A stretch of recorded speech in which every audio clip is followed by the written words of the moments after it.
Hello everyone, welcome to Sanmarga classes. ನೇರ ಮತ್ತು ವಿಲೋಮ ಅನುಪಾತಗಳು ಅಧ್ಯಾಯದ 32ನೇ ಪ್ರಶ್ನೆಯನ್ನ ಗಮನಿಸಿ. ಒಂದು ಶಾಲೆಯು ಪ್ರತಿದಿನ 45 ನಿಮಿಷಗಳ 8 ಬೋಧನಾ ಅವಧಿಗಳನ್ನ ಹೊಂದಿದೆ. ಪ್ರತಿದಿನದ ಶಾಲಾವಧಿ ಸಮಯವೆಂದು ಊಹಿಸಿ. ಒಂದು ದಿನದಲ್ಲಿ 9 ಬೋಧನಾ ಅವಧಿಗಳಿದ್ದರೆ ಪ್ರತಿ ಬೋಧನಾ ಅವಧಿಯ ಸಮಯವೆಷ್ಟು? ಸೊ ಇಲ್ಲಿ ಬೋಧನಾ ಅವಧಿಯ ಸಂಖ್ಯೆ ಎಷ್ಟು? 8. ಸೊ ಇಲ್ಲಿ ಒಂದು ಅವಧಿಯ ನಿಮಿಷಗಳೆಷ್ಟಿದೆ? 45 ನಿಮಿಷ ಇದೆ. ಸೊ ಇಲ್ಲಿ 9 ಅವಧಿ ಆದ್ರೆ, ಸೊ ಬೋಧನಾ ಅವಧಿ 9 ಆಯ್ತು ಅಂದ್ರೆ ಕಂಡು ಹಿಡಿಯಬೇಕಾದಂತ ಹೊಸ ಅವಧಿಗಳನ್ನ ನಾವು ಫೈಂಡ್ ಔಟ್ ಮಾಡಬೇಕು.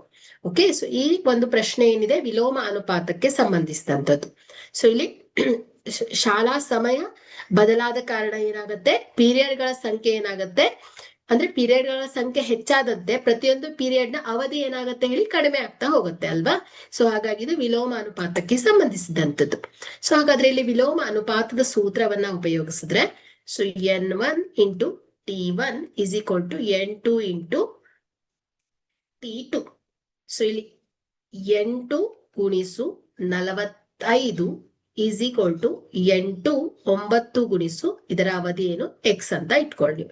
ಸೊ ಈಗ ಎಕ್ಸ್ ಅನ್ನ ಫೈಂಡ್ ಔಟ್ ಮಾಡಬೇಕು.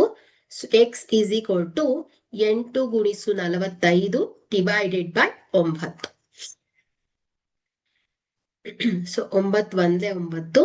ಸೊ 9 5 45. ಸೊ 8 5 ಎಷ್ಟಾಗತ್ತೆ ಹೇಳಿ? 40 ನಿಮಿಷಗಳು ಆಗತ್ತೆ.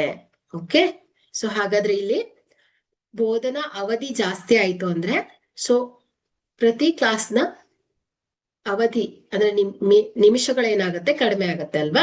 ಸೊ 8 ಅವರ್ ಇದ್ದಾಗ 45 ನಿಮಿಷ ಆಗಿತ್ತು ಒಂದೊಂದು ಕ್ಲಾಸು.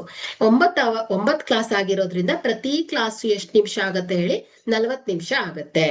Okay, thank you.